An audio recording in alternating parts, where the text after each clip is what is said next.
partir d'un texte donc, qui est le sujet de notre rendez-vous. Alors moi j'ai la version des épreuves non corrigées.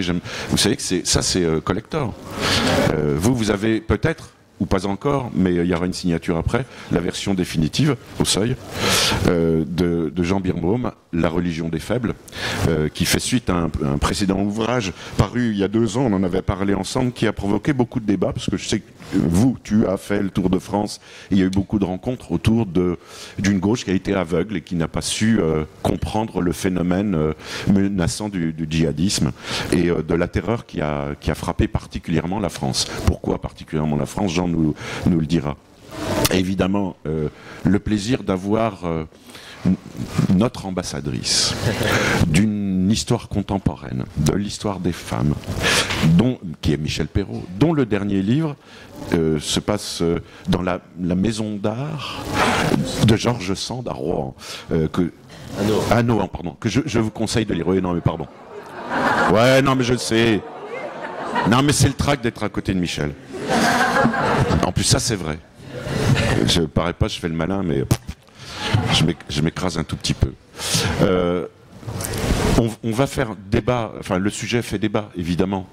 Hier, on a eu une première rencontre avec Ala Aswani et Gilles Gauthier. Ala Aswani qui est égyptien, dont le livre est interdit de diffusion dans de nombreux pays arabes aujourd'hui, dénonçant les exactions depuis les manifestations, les premières manifestations, la fameuse manifestation du 25 janvier 2011 sur la place Tahrir, ce qui s'est passé, l'oppression, la parole qui a circulé, mais une forme d'impasse aujourd'hui politique qui est une impasse qu'on rencontre dans de nombreux États du monde arabe. Et face à ça, Gilles Gauthier rappelait non pas l'incompétence, mais l'impossibilité à la diplomatie française d'agir. Pour des raisons qu'on connaît, elles sont nombreuses, mais il y a aussi une raison d'abord économique. On vend du Rafale avant de vanter les mérites des droits de l'homme. Voilà, ça c'est une réalité. On ne peut pas changer le cours des choses aussi rapidement et aussi facilement. Donc, on va vous tendre le micro après, parce que je pense que vous aurez des questions. Mais de la religion des faibles, il ressort quelque chose qui est notre cécité. Alors, je vais citer une personne qui fait à chaque fois débat.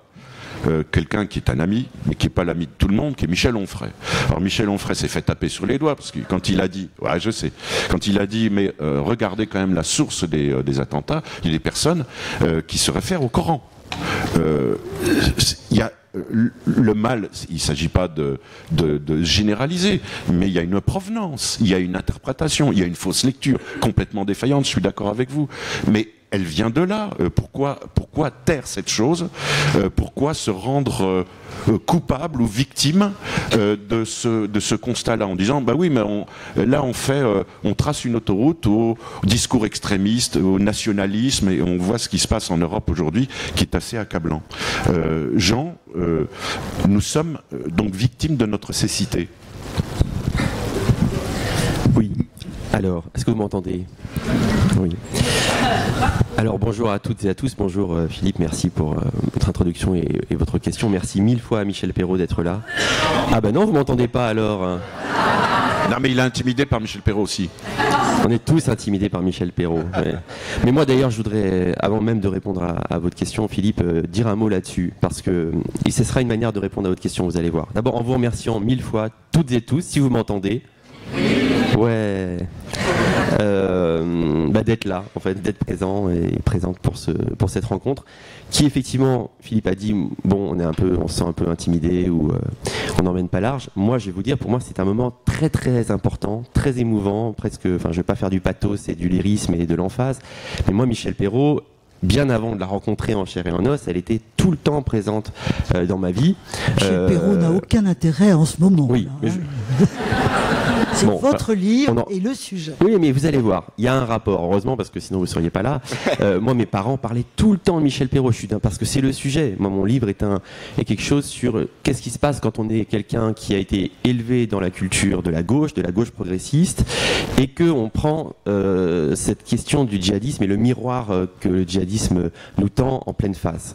Eh bien, moi, j'ai grandi dans un milieu où, effectivement, les valeurs féministes, les valeurs anticolonialistes, la mémoire de la guerre d'Algérie, et Michel Perrault était dans le fameux comité Odin, que j'ai entendu, moi j'étais enfant, j'entendais tout le temps parler de ça, je ne savais pas ce que c'était, j'ai lu plus tard les livres dans la collection Minuit, le livre que j'ai le plus offert dans ma vie, c'est La question d'Henri Alleg, ce livre sur la torture en Algérie. Donc j'ai été élevé dans la mémoire de la lutte contre la guerre d'Algérie, à laquelle Michel Perrault a participé. J'ai été élevé dans une culture où évidemment le féminisme était quelque chose de central. Et donc pour moi, si vous voulez, on peut se dire qu'est-ce que Michel Perrault vient faire là dans un débat ou une discussion sur le djihadisme. Et en fait, je pense que c'est tout à fait non seulement émouvant pour moi parce que c'est une espèce de boucle et qui se boucle, etc. Parce que depuis enfant, elle est toujours là comme une espèce de figure très importante d'engagement, pas seulement de savoir et d'érudition, mais d'engagement et de vigilance morale et politique. Mais aussi parce que finalement, en dernière instance, c'est un peu le but de ce livre, La religion des faibles, c'est de montrer que, au miroir du djihadisme, qui est une espérance extrêmement conquérante, et qui est, et justement on revient à la guerre d'Algérie, ou à toute cette culture anticolonialiste, ou à cette culture internationaliste dans laquelle tant de gens de gauche ont été élevés, c'est-à-dire une culture pour laquelle il n'y a pas plus beau, finalement, en termes d'engagement, que de se battre pour quelque chose qui a lieu à l'autre bout du monde. Voilà, la guerre d'Espagne, la guerre d'Algérie, le Vietnam, etc., etc. Si on constate ce fait massif qui est pour moi quelque part l'angoisse de départ de ce livre et même d'ailleurs du précédent, le fait massif qu'aujourd'hui, il n'y a pas d'autre espérance pour laquelle des milliers de jeunes Européens sont prêts à aller mourir à l'autre bout du monde, eh bien on se dit si on a été élevé dans cette culture-là, notamment, pas seulement celle-là, mais notamment celle-là, on doit se dire qu'est-ce que ça veut dire pour nous ? Et tout le livre est une réflexion sur ce nous. Le sous-titre, c'est ce que le djihadisme dit de nous. C'est le titre de notre débat aujourd'hui. Et ça dit beaucoup de choses de nous, de ce nous fragile, compliqué, qui n'est pas du tout question. Il n'est pas question du tout d'en faire un nous vitrifié ou rigide, ou qui se refermerait comme une ligne de barbelé, mais qui est un nous en mouvement, contradictoire, et aujourd'hui extrêmement fragile, qui est ce nous progressiste, qui a toujours pensé que le modèle occidental ou laïque ou séculier ou tout ce que vous voulez était ce qu'il y avait de plus désirable, qu'il était au centre de l'Europe, au centre du monde même, qu'il était à l'horizon de l'histoire, que tout le monde tendait infiniment vers lui. Et aujourd'hui, au miroir du djihadisme, on s'aperçoit que pas tout à fait. Parce que justement, au moment de la guerre d'Algérie, tout le monde pensait, et c'est vrai, c'était vrai en partie, le FLN, les nationalistes algériens se réclamaient de valeurs européennes, ils se réclamaient du socialisme, du nationalisme, etc. C'était des valeurs européennes, qui étaient nées dans le berceau européen. Donc tout allait bien, tout était normal, tout était en ordre. Il était évident pour les gens de notre culture politique, si j'ose dire notre, que si les damnés de la Terre se révoltaient et un jour remettaient l'Occident à sa place, ce serait au nom des valeurs de l'Occident. Ils se les approprieraient et ils nous remettraient à notre place grâce à nos valeurs ou à travers nos valeurs.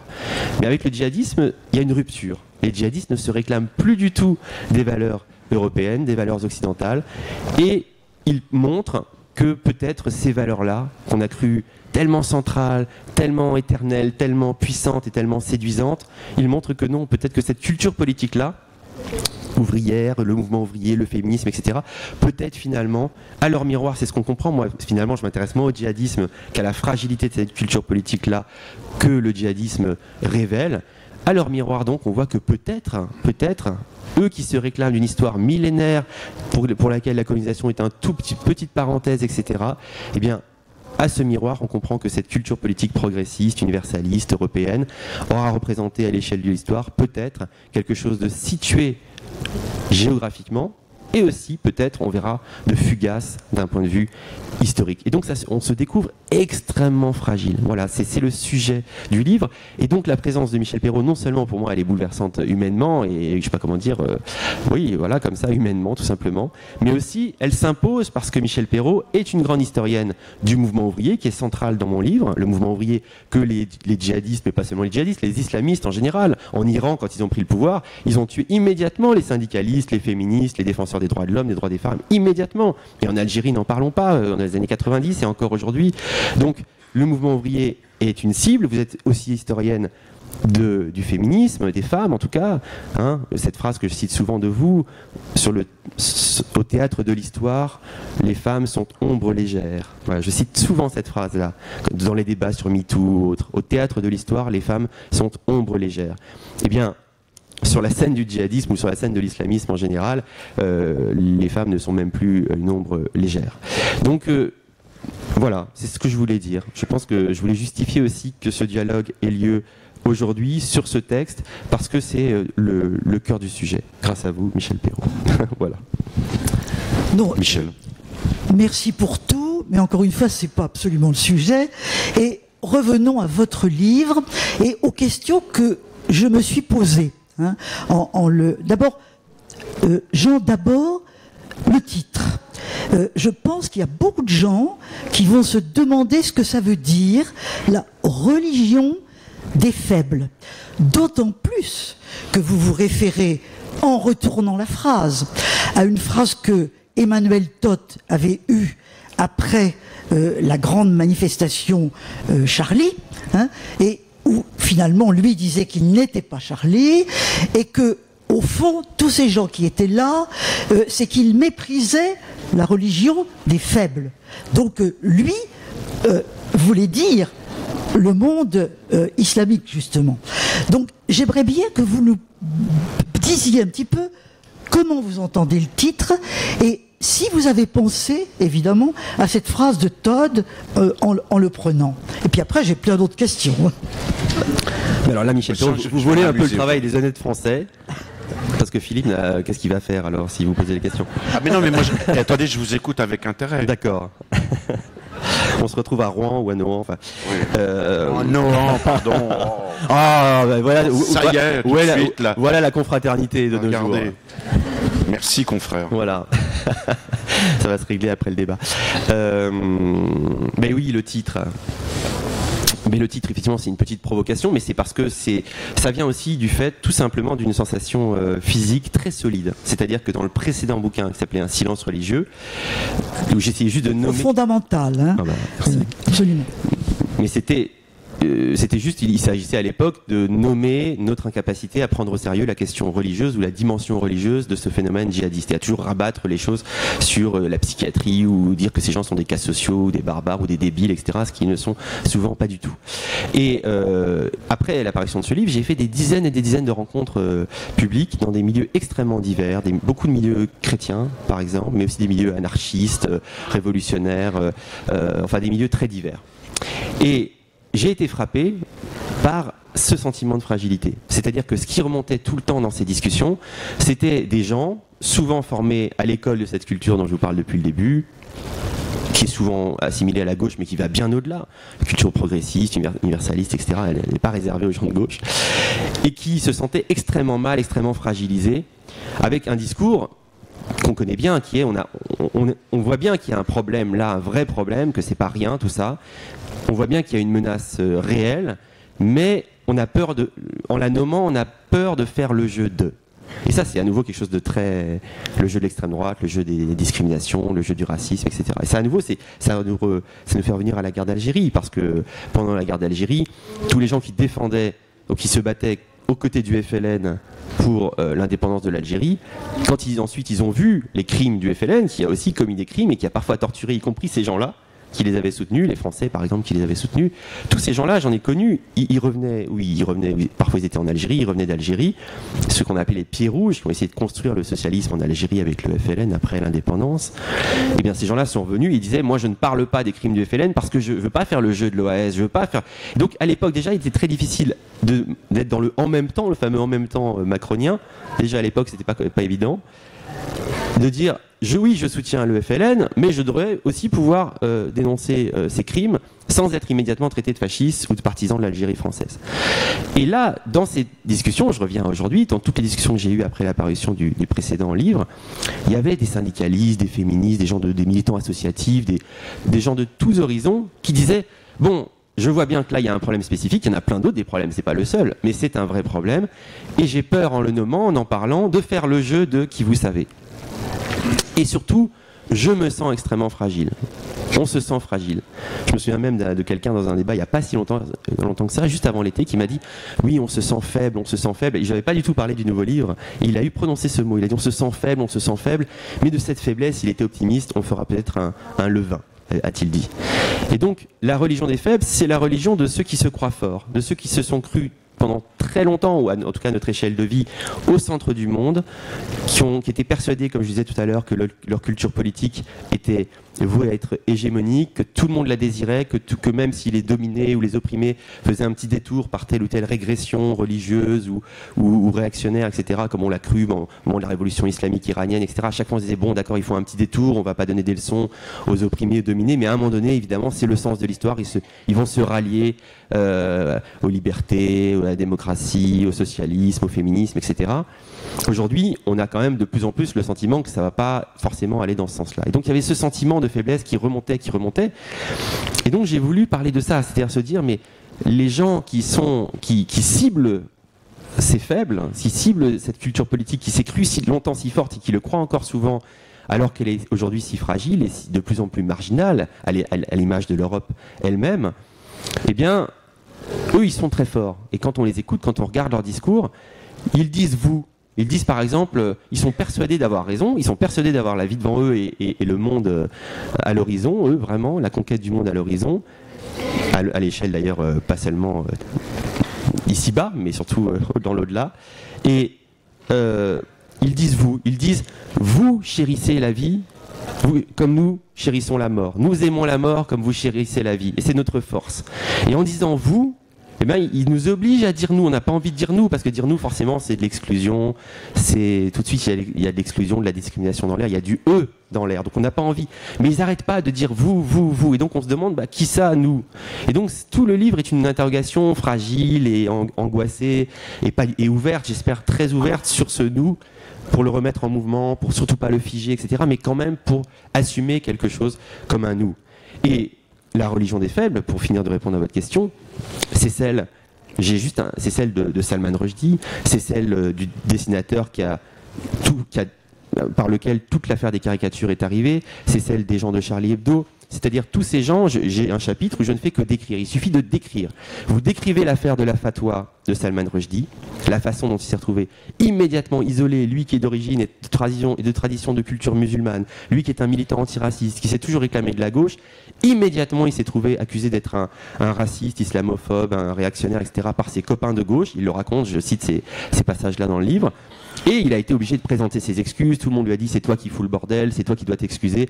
Et il était face à qui? Il était face à des gens très très forts, très très forts. L'État iranien, mais bien au-delà de l'État iranien.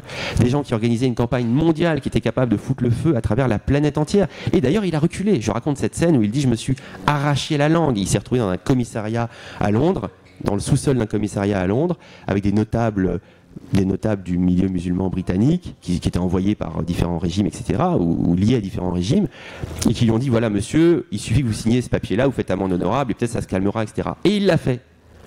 Et il est allé vomir aux toilettes juste après. Et le lendemain, l'Iran a dit mais il peut signer tout ce qu'il veut, on le tuera, et cette fatwa n'est pas négociable. Il suffit de décrire les gens de Charlie Hebdo, leur marginalité de plus en plus forte. Il suffit de décrire par exemple le monsieur, vous voyez, à chaque fois, les gens à l'origine de ces affaires sont des gens, en fait, qui vont se faire traiter de racistes, de fascistes, d'islamophobes, et qui sont tous des gens, en fait, de gauche et même d'extrême gauche.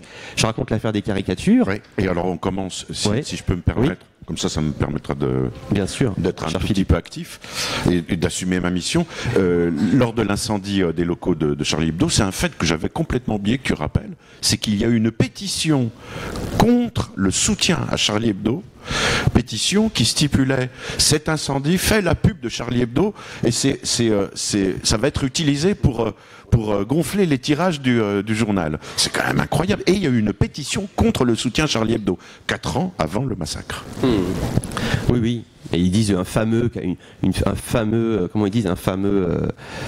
cocktail Molotov, parce que c'est un cocktail Molotov, donc ils disent oui, ce fameux cocktail Molotov que les gens de Charlie Hebdo instrumentalisent pour relancer leur vente, etc. Enfin, ces gens-là qui font cette pétition résonnent vraiment à l'échelle du tout petit pays. À chaque fois, ils résonnent à l'échelle du pays, comme si c'était un débat purement franco-français sur le racisme, etc. Mais non, c'est mondial à chaque fois, c'est mondial. Et vous avez complètement raison de rappeler cette histoire Charlie Hebdo, parce que quand on décrit les choses, on voit à quel point ils étaient de plus en plus isolés, de plus en plus marginalisés, jusqu'à se faire effectivement assassiner dans des locaux extrêmement laids, etc., parce qu'ils n'avaient plus un centime, etc. Et je veux quand même parler de ce Kerup Lütgen, par qui tout est arrivé au Danemark avec l'affaire des caricatures qui a mis le feu, vous vous en souvenez, au monde entier. Ça a été, d'ailleurs, c'est le début, enfin, c'est là que l'affaire Charlie Hebdo commence. Et c'est la puissance des images. Et c'est la puissance des images et des caricatures. Qu'est-ce qui se passe? Ça, on l'a complètement oublié. D'ailleurs, moi, je le savais même pas. C'est en travaillant que j'ai découvert. Au départ, c'est quelqu'un qui est d'extrême gauche, qui s'appelle Kere Bluitgen, qui est un militant qui a commencé à 14 ans, tout de suite très politisé, qui était pro-palestinien, pro-sandiniste, qui était allé soutenir les sandinistes, qui était allé se balader partout. Il avait des posters de Che Guevara dans sa chambre, etc. Et c'est un militant donc d'extrême gauche qui un jour est exaspéré parce qu'il voit que dans son quartier, à Copenhague, les islamistes sont très puissants. Et lui, l'islamiste, trouve que c'est pas complètement sa tasse de thé, etc. Et donc il commence à le dénoncer, et donc ses copains commencent à lui dire, toi tu tournes mal, il y a un problème avec toi, tu t'en prends à la religion des faibles, etc. Tu t'en prends aux dominés, l'islam est la religion des dominés, etc. Ce qui est en partie vrai d'ailleurs au Danemark, bien sûr. Il y a beaucoup de gens qui subissent des musulmans, qui subissent des discriminations, qui sont de tout point de vue. Évidemment, c'est tout à fait en partie vrai. Et alors Kere Bluitgen commence à se révolter, et puis il a cette idée, il dit, bon, finalement, moi je suis plutôt sur le vivre ensemble, etc. Donc je vais essayer de faire, parce qu'il fait des livres pour enfants. Donc il dit, je vais faire un livre pour enfants qui racontera la vie du prophète Mahomet, ce qui n'est pas une démarche extrêmement agressive. Et il s'aperçoit qu'il ne trouve aucun illustrateur, aucune illustratrice pour illustrer ce livre. Et il enquête un peu là-dessus, il voit qu'il y a plein d'autres gens qui se sont auto-censurés, qui ne veulent absolument pas toucher à ces sujets-là, etc., dans l'art ou ailleurs, et pas seulement dans le dessin. Et ça part comme ça. Il en parle, quelqu'un en parle à ce journal, le Jyllands-Posten, qui ne le croit pas. Il raconte qu'ils l'ont pas cru, ils lui ont dit mais non, vous racontez n'importe quoi, c'est pas possible. Il vérifie que c'est vrai, et il décide, bon bah si c'est comme ça, on va publier quelques caricatures qui ne sont pas d'ailleurs celles que souvent les islamistes ont utilisées pour dire, ils les avaient ajoutées souvent, les pires des caricatures en question, de façon extrêmement volontariste pour semer la zizanie et le chaos. Et donc quand on décrit les choses, on voit qu'au départ, il y a un petit militant isolé, je veux dire petit, c'est-à-dire fragile, tout seul dans son coin, militant d'extrême gauche, c'est pas spécialement un islamophobe ou un raciste ou je ne sais quoi, ou un réactionnaire, qui a juste voulu faire quelque chose face à ce qu'il condamnait, c'est-à-dire l'emprise des islamistes dans son quartier. Et là, eh ben, il va avoir face à lui justement quelque chose d'extrêmement puissant, et ça sera lui le faible. Quand vous décrivez les choses, vous voyez que ce qui se passe, ça n'est pas du tout la colère de la rue musulmane au Danemark, c'est quelques imams qui sont liés à des puissances étrangères à nouveau, qui vont partir du Danemark, se balader à travers tout le Moyen-Orient, rencontrer des gens d'organisations internationales extrêmement puissantes, d'États, l'Arabie Saoudite, et un peu partout, le Liban, un peu partout, ils se baladent, ils ajoutent donc, comme je disais, des dessins qui n'étaient pas parus dans le journal, qu'ils ont trouvé sur Internet ou ailleurs, qui sont des dessins extrêmement violents, pour dire regardez ce que le Danemark, qui livre une guerre sanglante en permanence aux musulmans, regardez ce que le Danemark a publié, et là se déclenche une campagne mondiale extrêmement puissante à nouveau, avec des morts, etc., comme Salman Rushdie, qui a eu des morts partout autour de lui, ses traducteurs, des libraires, etc. Et à chaque fois, la personne qui est faible dans cette histoire, ça n'est pas celle qu'on croit. Donc voilà l'explication de ce titre. À chaque fois, vous avez des gens, des progressistes, assez classiques, qui s'étonnent d'une situation, qui se révoltent contre elle et qui se retrouvent avec quelque chose d'écrasant, d'intimidant et parfois de sanglant face à eux. Oui, ce que je voulais dire, c'est que il est vrai que dans votre livre, il y a une dimension tragique qui est, au fond, la perte de nos illusions, de ce que nous avons cru et dont nous découvrons effectivement que c'était pas tout à fait ça. Et ça raconte vous aussi, vous venez de le dire, il y a des passages que j'aime beaucoup, c'est tout votre rapport avec Derrida. Vous avez très bien connu Derrida, vous l'avez interviewé à la fin de sa vie. Or, il faut rappeler que Derrida est né en Algérie, hein, et qu'il a été considéré longtemps comme un héros par le FLN, enfin, etc. Et vous êtes allé à Alger et vous nous racontez dans votre livre que ça a été un moment où, en quelque sorte, vous avez réalisé quelque chose. Le Derrida pour lequel vous veniez n'était pas celui qui était porté au pinacle par le gouvernement algérien. Et en rentrant en France, vous vous êtes dit, qu'est-ce que je raconte? Est-ce que je raconte la cérémonie telle qu'elle a existé, ou est-ce que je la raconte avec ses ratés et ses hypocrisies, finalement? Et je crois que ça a été en effet très important. Donc c'est vrai que votre livre a beaucoup de force, parce qu'au fond, il nous concerne tous. Maintenant, je pense qu'on va beaucoup discuter de tout ça. Il y a malgré tout pas mal de questions à poser. Est-ce que vous nous demandez au fond d'être fort, hein?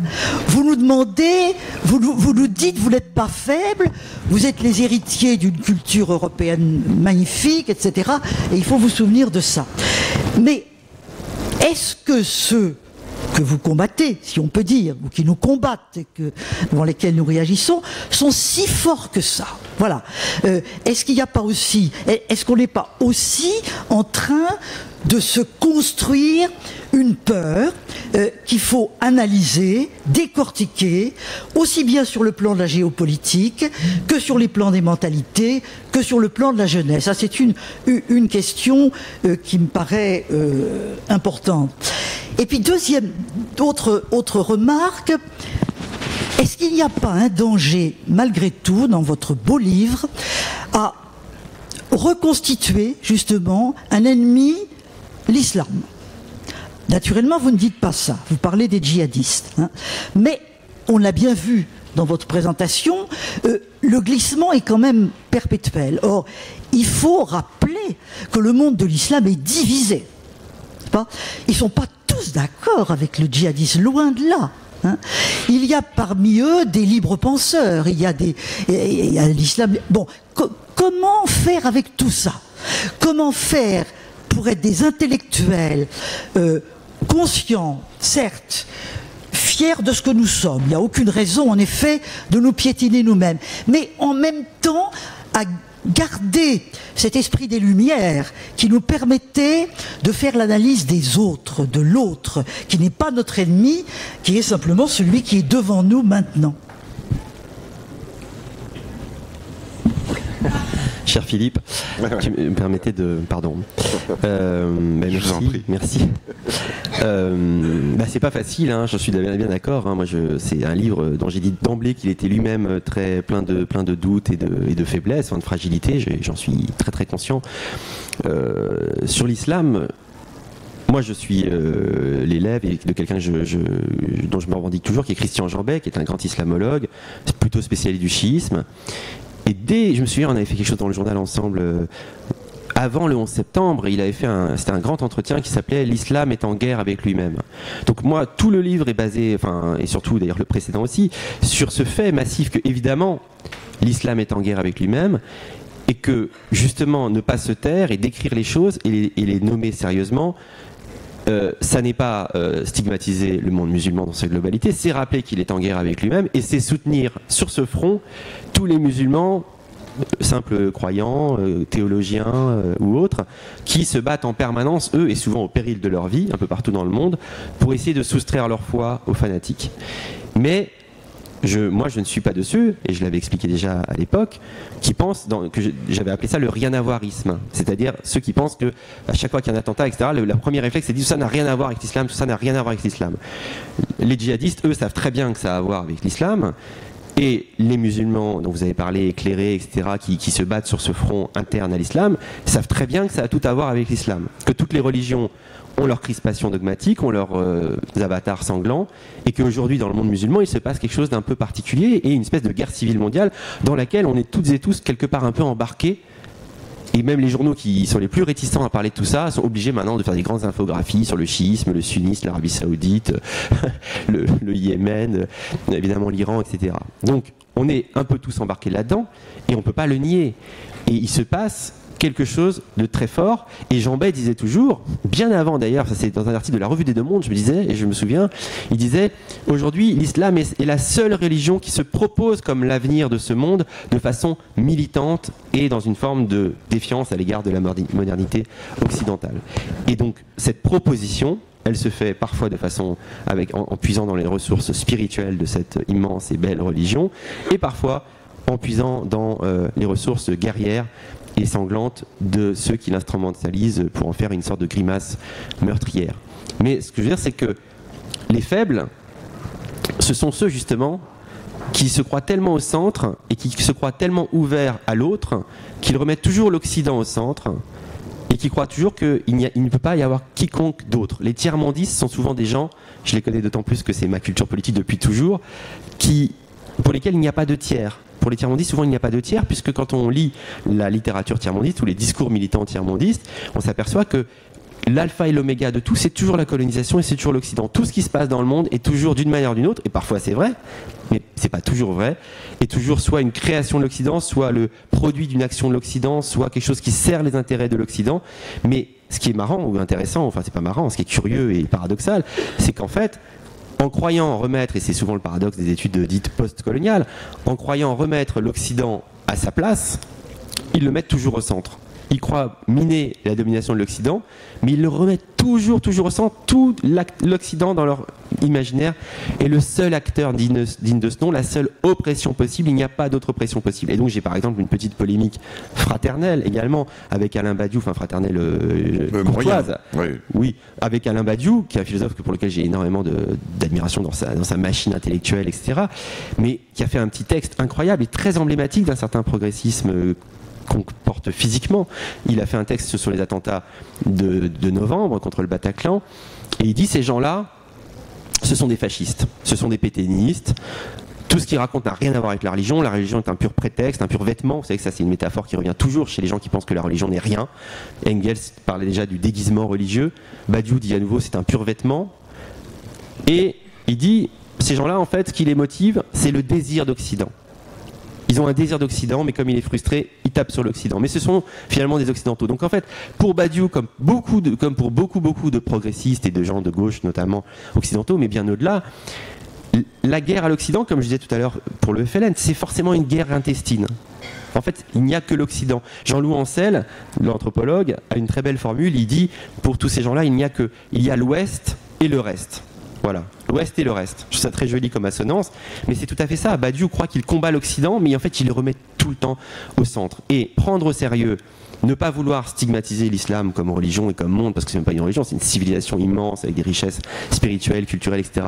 gigantesques, c'est juste constater ce qui se passe. Il se passe une guerre civile interne qui embarque tout un tas de gens à travers la planète sur son front. Et donc, être capable de nommer ça, c'est prendre au sérieux la question religieuse, et c'est aussi, c'est le sujet plutôt de ce livre-là, mais voir que nommer cette puissance d'aimantation, de séduction de cette religion, et surtout maintenant de ses prolongements durs et dogmatiques, c'est quelque part nommer notre faiblesse, de ce nous que je veux pas du tout refermer, dont j'arrête pas de dire qu'il est compliqué, qu'il est ouvert, qu'il est fait pas du tout d'une identité ou d'un truc ethnique ou je sais pas quoi, mais de tout un tas d'événements, d'héritages, de deuil partagé, d'affinités souterraines, etc., et que j'essaie de définir notamment à travers Derrida. Mais par ailleurs, si on veut aller jusqu'au bout de ça, si on veut que ces débats-là ne soient pas pris en otage par des gens justement d'extrême droite ou caricaturaux, etc., il faut aussi constater les choses. Il y a ici même en ce moment un historien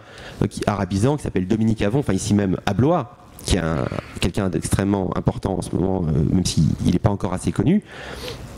Dominique Avon, il traduit les textes. Il traduit les textes. Il est un des rares à pouvoir traduire les textes des oulémas marocains, des oulémas de différents pays, etc. Et il montre que les choses sont quand même assez dures à l'échelle de la planète. Quelqu'un comme Rachid Benzine, par exemple, Dominique Avon a montré que les gens de Al-Azhar, là c'est pas l'État islamique, donc la grande université Al-Azhar, avec des gens extrêmement savants, extrêmement puissants, au Caire, et très érudits, donc des gens qui forment les érudits musulmans un peu partout, etc.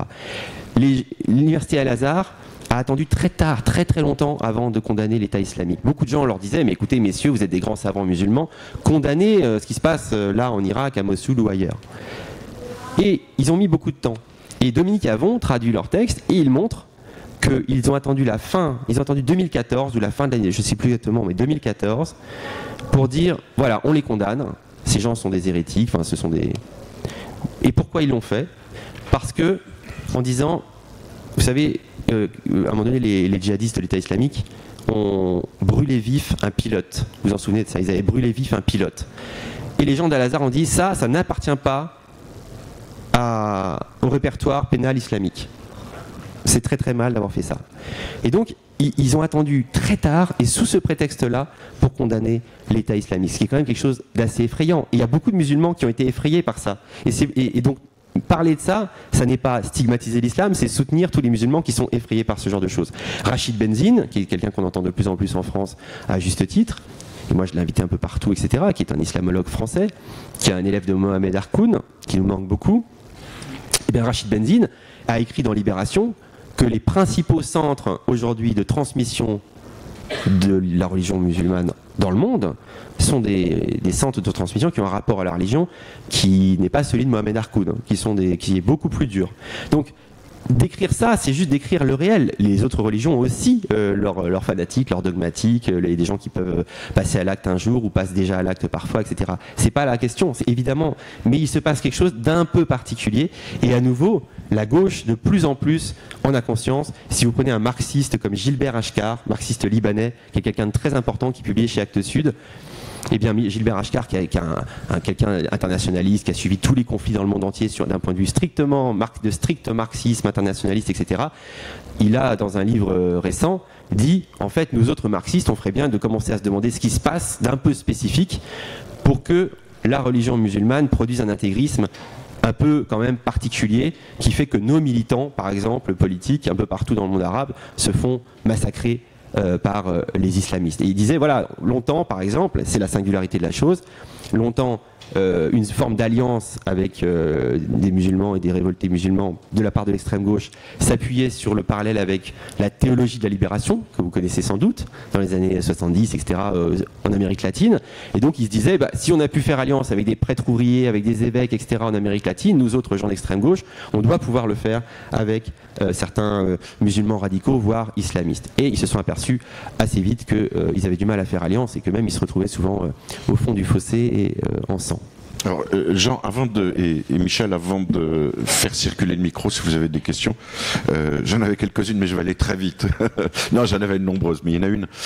Je joue un peu sur les mots, quoique, parce que tu rappelles quand même les textes de Michel Foucault lorsqu'il est en Iran, en disant prenez garde, il y a une véritable menace. On va vers un exercice extrême de la religion qui peut nous être fatal. Ça, on n'a pas su le lire. On n'a pas su lire aussi des principes vertueux d'une Europe qui était même revendiqué par Marx. Même Lénine, tu cites Lénine en disant le capitalisme nous éloigne du Moyen-Âge et le communisme va nous éloigner, dans une version progressiste, du capitalisme.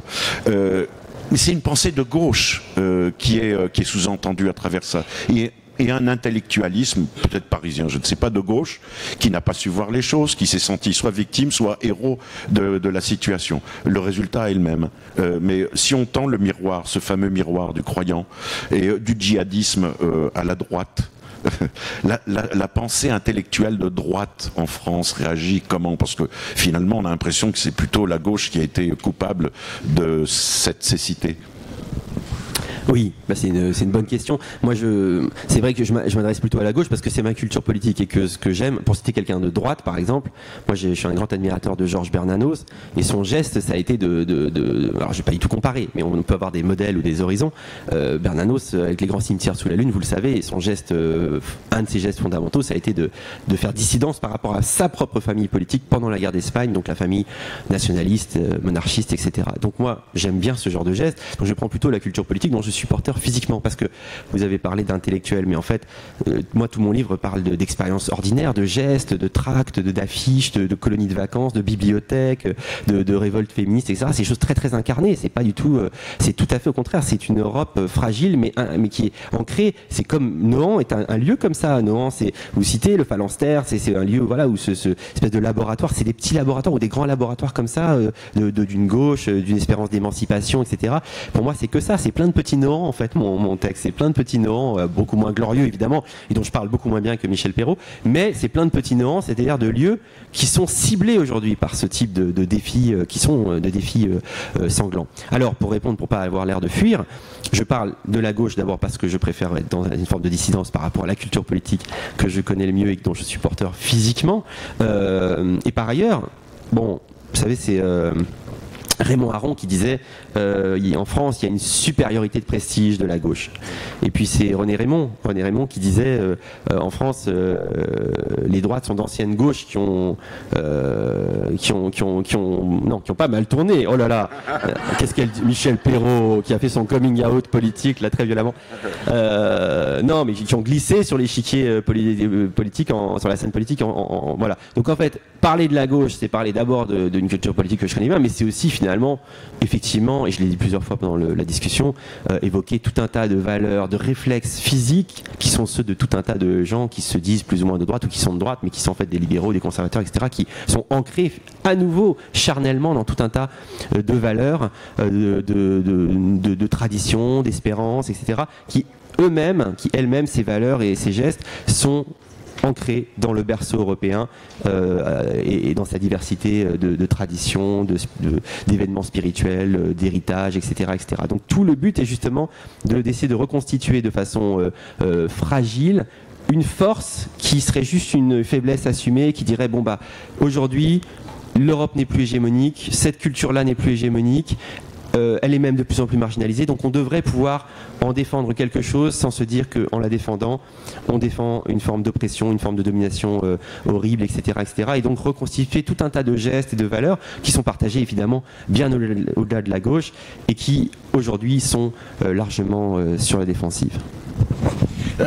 On va faire circuler le micro. Vous avez des questions, j'imagine, ou plusieurs. Le micro arrive.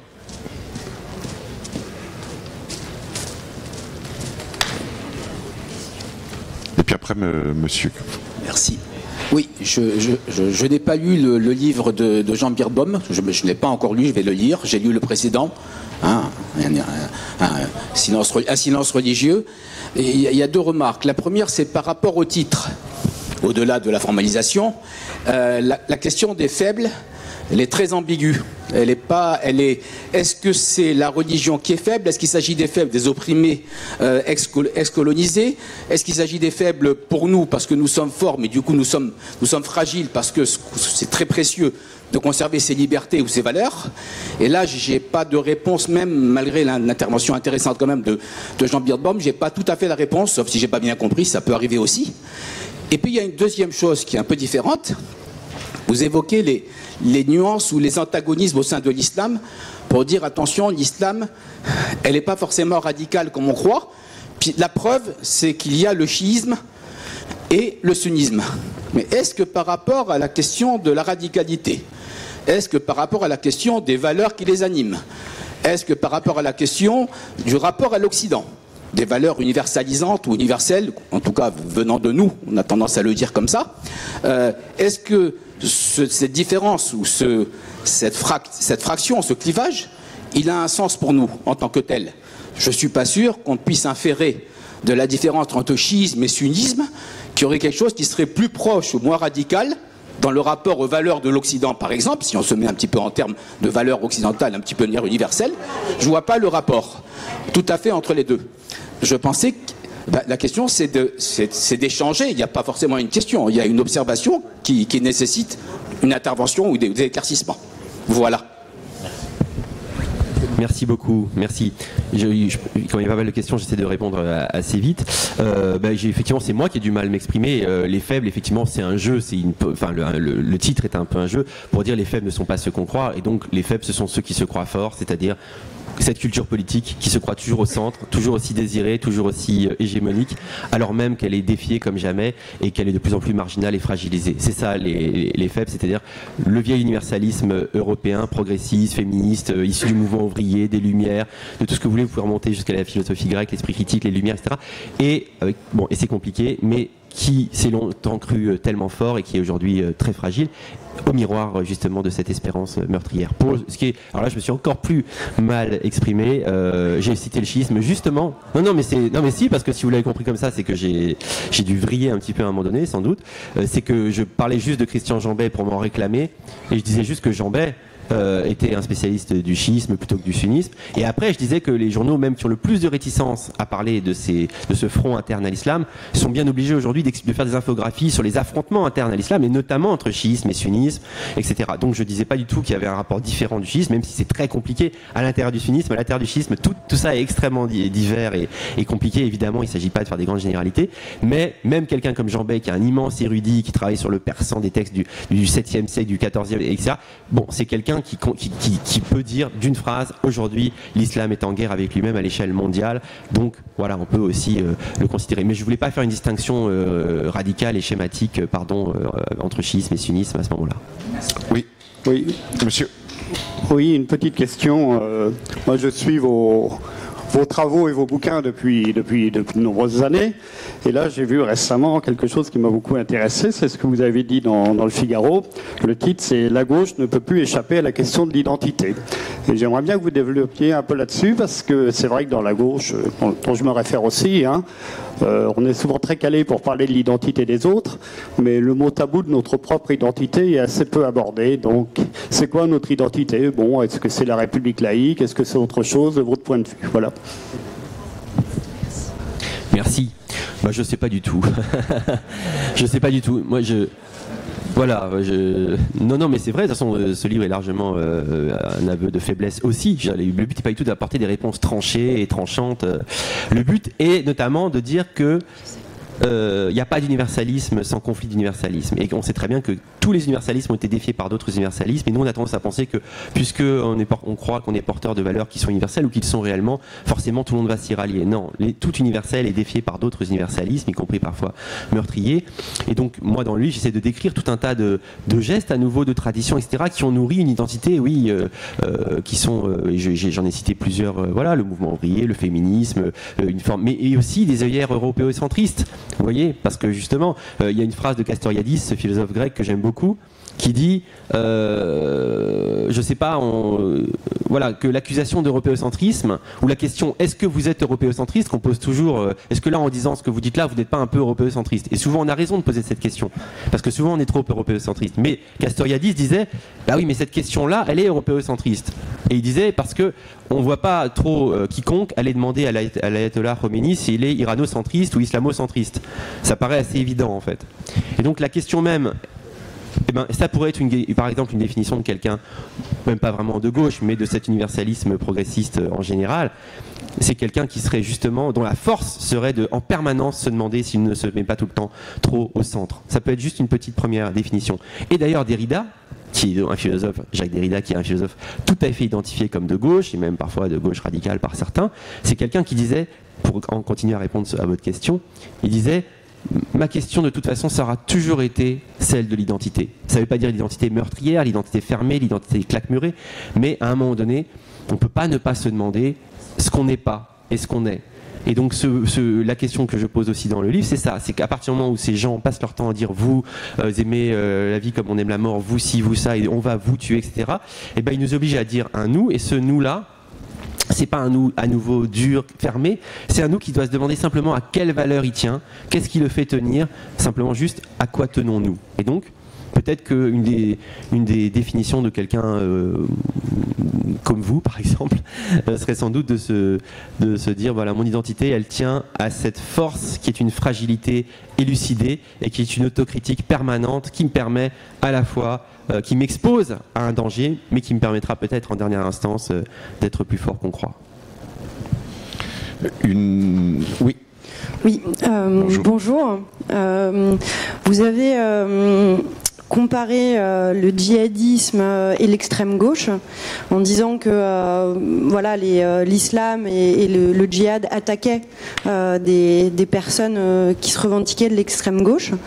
Et on se dit qu'il y a peut-être une proximité entre les deux mouvements qui peuvent se ressembler dans une certaine mesure. Et on sait aussi qu'il y a eu un terrorisme d'extrême gauche aussi par le passé. Et moi, de ce que vous dites, je comprends que l'extrême gauche aujourd'hui est le faible par rapport à l'islam qui du coup est fort, mondialisé et avec beaucoup d'argent aussi. Et ma question, c'est qu'est-ce qui s'est passé? L'extrême gauche, elle a été forte à un moment. Il y a eu un retournement pour que ça devienne le faible. Et comment vous l'expliquez que aujourd'hui il y a une base où il n'y a pas des gens qui se battent, qui ne sont pas prêts à mourir pour ce mouvement, contrairement à l'islam, et comment vous analysez ça? Merci. Bah effectivement, alors c'est pas d'ailleurs que l'extrême gauche, vous avez raison, parce qu'effectivement le jeu de miroir se joue là, parce que j'essaie de montrer, parce que c'est aussi des gens qui à un moment donné ont cru pouvoir faire alliance. C'est ça, j'ai pris cet exemple-là, parce que c'est des gens, il y avait un texte dont j'avais beaucoup parlé qui s'appelait le prolétariat et le prophète, qui est un texte d'un grand marxiste, enfin d'un grand même trotskiste britannique, qui a été une petite bible de ce qu'on appelle parfois un peu vite l'islamo-gauchisme, en tout cas qui théorisait une forme d'alliance contre l'impérialisme américain ou autre, occidental, avec les islamistes, parce que persuadés qu'à un moment donné, la loi de l'histoire allait faire que de toute façon les opprimés allaient se rallier donc à cette loi de l'histoire, donc au marxisme, au socialisme, etc. Il se trouve que, à nouveau, c'est une espèce de... C'est intéressant, c'est-à-dire que j'essaie de réfléchir à haute voix avec vous, parce que je réponds pas à cette question dans le livre. C'est à nouveau, c'est intéressant, c'est qu'au cœur de cette extrême gauche, par exemple, il y a la tradition internationaliste. Et en même temps, en y réfléchissant bien, cette tradition-là, elle est extrêmement eurocentriste et même absolument dégoulinante d'orgueil narcissique, parce que justement, si on y regarde de près, et Marx lui-même voyait le socialisme comme un élan né et inséparable du berceau européen, pas seulement comme continent géographique, mais comme univers de gestes, de réflexes, de traditions, etc., de lieux, de cafés, etc. Et donc, souvent, les gens de l'extrême gauche ou de la gauche radicale ou de la gauche en général ont complètement oublié d'où ils venaient.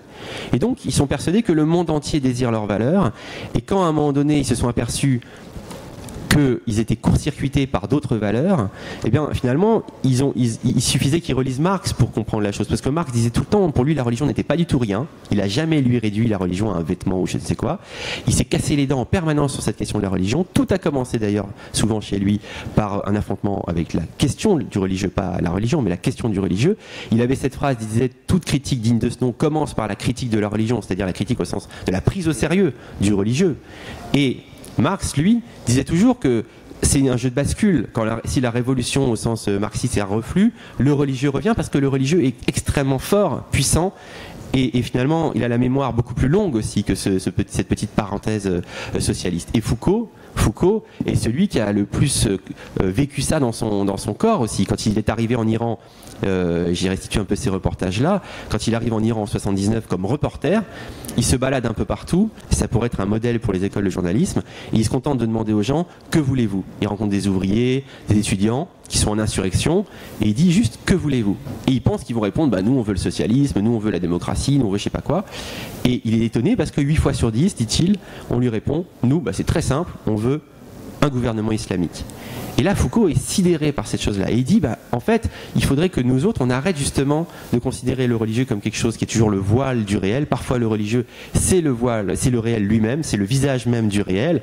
Et aujourd'hui, toute une partie de la gauche et de l'extrême gauche qui pensait que sa culture et sa foi laïque, sa foi sécularisée, sa foi progressiste était la nouvelle religion des forts, et la nouvelle foi, en tout cas le nouveau credo qui allait triompher, en fait, se prend en pleine figure ce réel d'une foi pas du tout laïque et pas du tout sécularisée, enfin pas du tout sécularisée en tout cas, qui triomphe et en fait qui vient de tellement loin aussi. C'est ça, c'est aussi l'affrontement avec quelque chose qui a la mémoire tellement longue et qui s'inscrit dans un agenda qui n'est pas du tout celui de la colonisation, du socialisme, etc. Ça vient de beaucoup plus loin et donc c'est très fort aussi. Voilà. Alors, on pourra peut-être pas prendre toutes les questions, mais je signale quand même après, il y a une signature à 12h30 du livre de Jean, juste en face. Donc vous aurez le temps aussi d'échanger, parce que j'essaie de respecter l'horloge, puisqu'il y a d'autres cafés littéraires qui vont intervenir. Mais encore une question. Oui, madame. Oui, bonjour. Vous avez évoqué les fractures dans la religion islamique, et on dit très souvent que le djihadisme et l'extrémisme est le fait de petites poignées, enfin Comment expliquez-vous que les musulmans, les penseurs musulmans modérés, je dirais humanistes, pour employer un langage européen, n'aient pas plus la parole, qu'on ne les entende pas davantage sur ce sujet? On en entend très peu, je trouve, enfin personnellement. Il faudrait leur donner un micro qu'ils n'ont pas. Enfin, si je peux me permettre.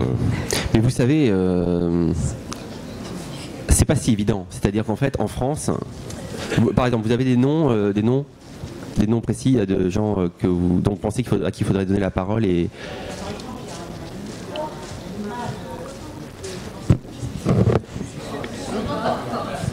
Parce que. Oui. Parce que si vous voulez, en fait, en gros, beaucoup de gens vont vous dire l'inverse. Vont vous dire, c'est quand même bizarre, sur l'islam, on invite toujours les mêmes qui sont ceux que les médias français ont choisis parce qu'ils étaient modérés, etc. En fait, moi, par exemple, on passe notre temps à inviter, justement, on invitait beaucoup Mohamed Harkoun, on lui donnait la parole dès qu'on pouvait, mais maintenant il est mort. On invite maintenant Rachid Benzine, on invite d'autres qui sont plus ou moins connus. Mais en fait, le problème, c'est que dès qu'ils s'expriment, ces gens-là, ils se font traiter justement d'imams pour pour, vous voyez, d'imams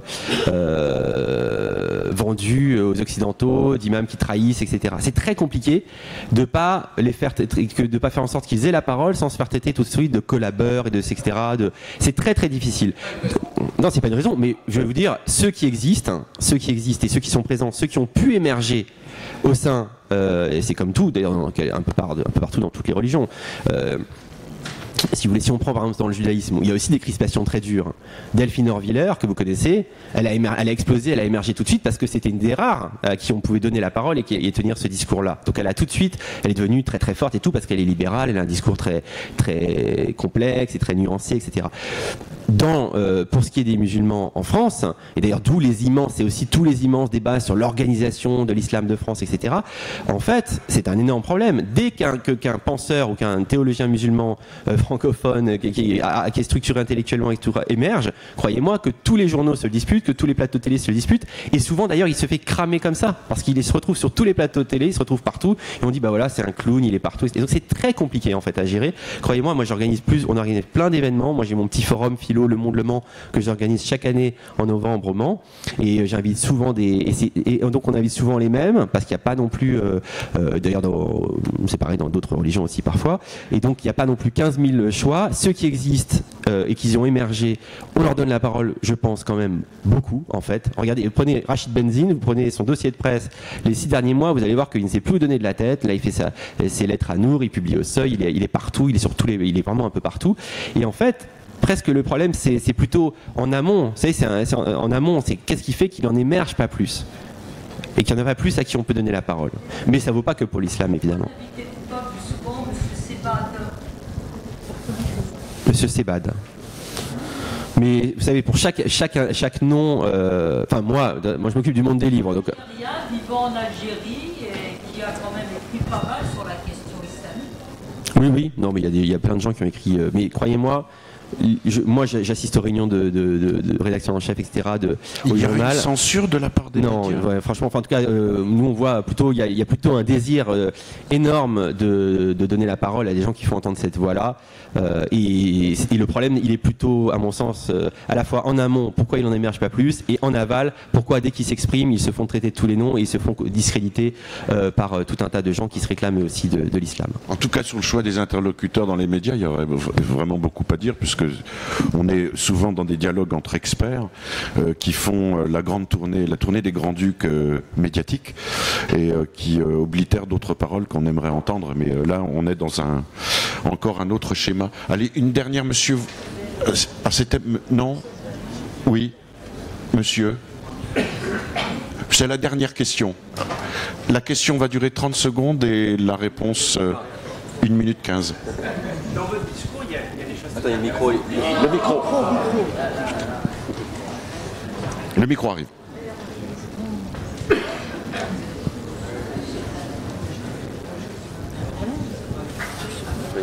Bon, on va rallumer le micro. On lui remet des piles.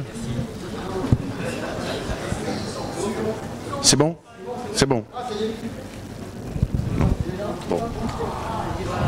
Monsieur, hop. On tire le fil. Ça va aller beaucoup mieux comme ça. Bon, très vite.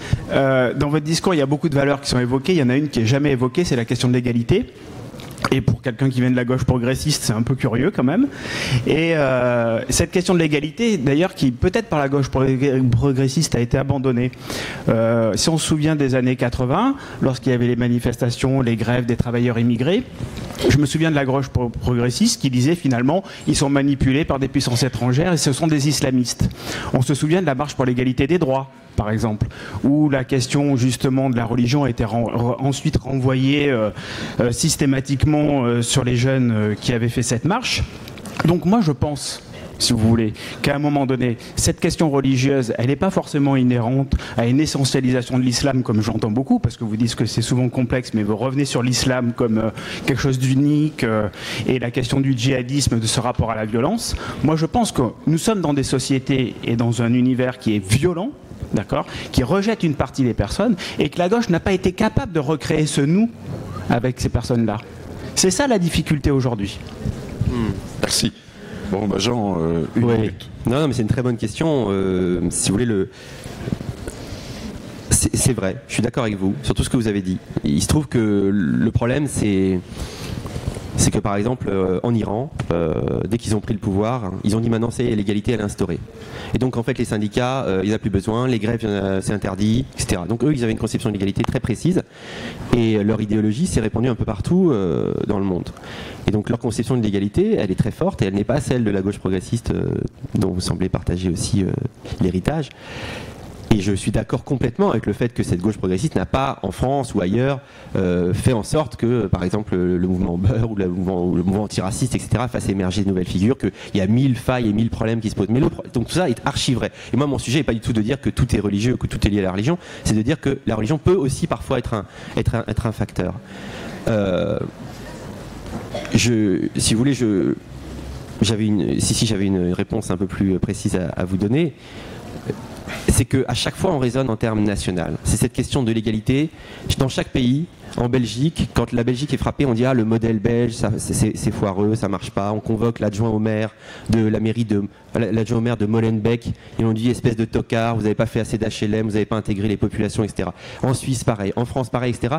Et en fait, à chaque fois, c'est des modèles extrêmement différents, de gauche et pas seulement de gauche, d'État, de modèles d'intégration, de non-intégration, etc. Peut-être avec des erreurs communes, mais des modèles très différents qui font face à un modèle qui, lui, est quand même mondial, avec des gens qui viennent du monde entier, qui ont été formés dans les mêmes endroits, qui ont le même discours, qui se réfèrent aux mêmes révélations prophétiques, aux mêmes versets, etc. Et dont la puissance est justement d'écraser complètement tous ceux qui se posent les questions en termes purement national. Chez nous, le mouvement des beurs, en Suisse, autre chose, en Belgique, autre chose, etc. En fait, effectivement, à l'échelle de chaque pays, il y a 1000 questions à poser extrêmement fortes sur les échecs de la gauche dans le rapport à l'intégration, le racisme inconscient, et d'ailleurs, souvent post-colonial, etc., vis-à-vis des populations immigrées. Tout ça est vrai, mais le problème, c'est que ça n'explique pas, en dernière instance, ou en tout cas, ça explique juste une toute petite partie de cette faiblesse dont je parle, parce que cette faiblesse, et tout ce que vous dites là, c'est des choses nationales ou parfois micro-locales, parfois, qui sont évoquées, alors qu'on fait face à une force dont la puissance, c'est qu'elle est mondiale et qu'elle s'inspire de modèles qui ont la mémoire beaucoup plus longue que cette gauche progressiste que nous avons en partage. Jean Birnbaum, La religion des faibles au seuil. Donc signature